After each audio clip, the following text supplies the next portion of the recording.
District के हवाले से परफॉर्मेंस रही है, डिस्ट्रिक्ट कैपेक्स के भी और सेंट्रली स्पॉन्सर्ड जो हमारी स्कीमें हैं उसके इस्तेमाल में, और जो यूटी कैपेक्स के तहत इनको पैसे मिले हैं उसमें भी अब साल के चंद ही महीने बचे हैं जिनमें काम मुमकिन है।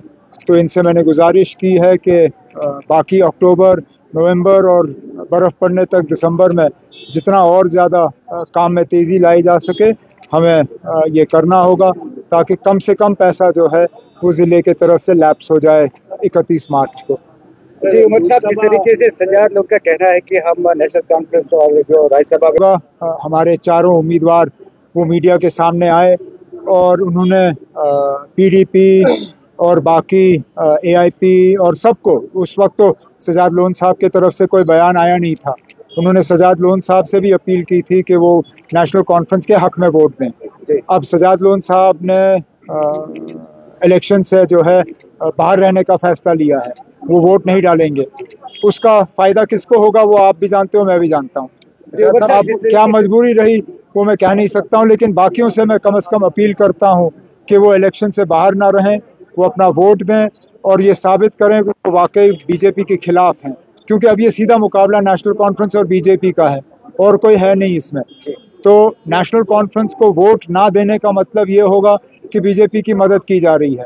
हम चाहते हैं कि बीजेपी जो है तीनों सीटों पे हार जाएं और उसके लिए हमें सबकी मदद की जरूरत है। पाकिस्तान और अफगानिस्तान के सरहदों पे क्या होगा उसका जम्मू कश्मीर पे कोई असर पड़ेगा नहीं, लेकिन हम तो चाहेंगे कि पूरे ये इलाके में, सब कॉन्टिनेंट में अमन का माहौल रहे, चाहे वो पाकिस्तान हो, अफगानिस्तान हो, बांग्लादेश हो, नेपाल हो, श्रीलंका हो। हमारे पड़ोसी जो है ठीक रहें तो हम ठीक रहेंगे, उनके रिश्ते ठीक हो तो हम भी ठीक होंगे। ये भी कहा है कि होने जा रहा है, अब क्या मंशूर होगा लोगों के लिए, क्योंकि वहाँ से आप जीत के गए, आगा साहब भी। कोई बात नहीं ना, पहले तो हम अपना कैंडिडेट तय करेंगे, कैंडिडेट तय करने के बाद जो पिछले 1 साल में हमने काम किए हैं उनके बारे में हम लोगों को बताएंगे, और जो आगे जाके अगले 4 साल के लिए हमारे क्या इरादे हैं वो हम लोगों को समझाएंगे। एक बेहतरीन उम्मीदवार हम लोगों के सामने रखेंगे और उम्मीद करेंगे कि बडगाम के लोग जो हैं उस उम्मीदवार को कामयाब करेंगे। इसी तरह नगरोटा, आप सिर्फ बडगाम की बात कर रहे हो लेकिन नगरोटा में भी इलेक्शन है, वहाँ पे भी नेशनल कॉन्फ्रेंस का उम्मीदवार उतरा था। हम उम्मीद करते हैं कि इस बार भी नेशनल कॉन्फ्रेंस का उम्मीदवार उतरेगा और वहाँ हम जीत की कोशिश करेंगे। तब अगर हमें बीजेपी की मदद करनी होती तो हम अपना उम्मीदवार चौथे सीट पे खड़ा क्यों करते, फिर तो हम समझौता करते ना। और वैसे भी सजाद लोन साहब, अब उनकी सियासी सोच और मेरी सियासी सोच में थोड़ा सा फ़र्क है। मैं तो ये मान के चलता हूँ कि हमने पूरी कोशिश की थी कि कांग्रेस जो है वो चौथी सीट पर लड़े, क्योंकि कामयाबी की सबसे बेहतरीन मौका था अगर कांग्रेस वो लड़ती, लेकिन कांग्रेस ने ना लड़ने का फैसला लिया, इसलिए हमें मजबूरन अपना उम्मीदवार वहाँ पे उतारना पड़ा। लेकिन हम तब भी जीत की जो है उम्मीद लगाए बैठे हैं। अगर वाकई सजाद लोन साहब बीजेपी को हराना चाहते हैं तो वोट देना हमारे हक में, उनका इलेक्शन से बाहर रहना बीजेपी को फायदेमंद है।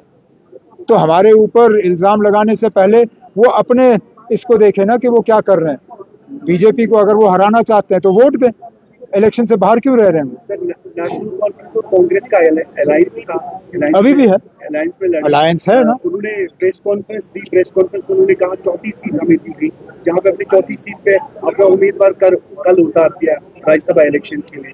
जब हम चौथी सीट पे अपना उम्मीदवार उठाना नहीं चाहते थे, हम चाहते थे कि चौथी सीट पे कांग्रेस लड़े, क्योंकि जैसे मैंने आपसे कहा, जो हमने नंबर देखे और जिस तरह हमने हाउस की कॉम्पोजिशन देखी, हमें लगा कि सबसे बेहतरीन जीतने की गुंजाइश तब होगी अगर कि कांग्रेस वो सीट लड़ती, क्योंकि पीडीपी हमारा एलाई है नहीं, लेकिन पीडीपी इंडिया ब्लॉक का एलाई ज़रूर है। तो पीडीपी के लिए उस वक्त कांग्रेस को वोट देना शायद ज़्यादा आसान होता बनिस्बत के नेशनल कॉन्फ्रेंस को, लेकिन चलिए अब कांग्रेस मैदान में है नहीं, इसलिए अब हम कांग्रेस के तरफ से पीडीपी से गुजारिश करेंगे कि बेशक हमने 1 साल पहले एक दूसरे के खिलाफ इलेक्शन लड़ा, लेकिन क्योंकि अब सीधा मुकाबला नेशनल कॉन्फ्रेंस और बीजेपी का है, तो हम उम्मीद करेंगे कि पीडीपी इलेक्शन से बाहर ना रहें और वो नेशनल कॉन्फ्रेंस के उम्मीदवार के हक में वोट सर, जहाँ पे आप राकेश, चाय लो। क्या बात है, कुछ परेशान लग रहे हो? पता नहीं दीदी, बड़े दिनों से रोमित से बात नहीं हुई। एक काम करो, आज उसे घर पर इनवाइट कर लो, क्योंकि आज का खाना स्पेशल होने वाला है। ठीक है दीदी।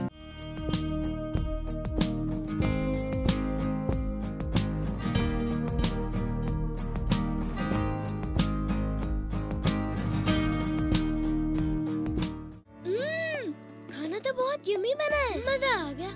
बेटा, ये कमाल तो बुलबुल मस्टर्ड ऑयल का है। सही में दीदी, आज खाना तो बहुत ही स्वादिष्ट बना है। और दीदी, आज के बाद हर वीकेंड मैं यहाँ पे खाना खाने आ रहा हूँ। भैया, ये भी कोई कहने की बात है? You are most welcome. आज के बाद आपको भी इतना ही स्वादिष्ट खाना खाने को मिलेगा घर पे। वो कैसे? क्योंकि आज के बाद मैं भी घर पे बुलबुल मस्टर्ड ऑयल में ही खाना बनाऊंगी। रिश्ते खिलते हैं शुद्धता में, और बुलबुल ऑयल रिश्ते बनाता है अपनों से, क्योंकि शुद्धता ही हमारी पहचान है।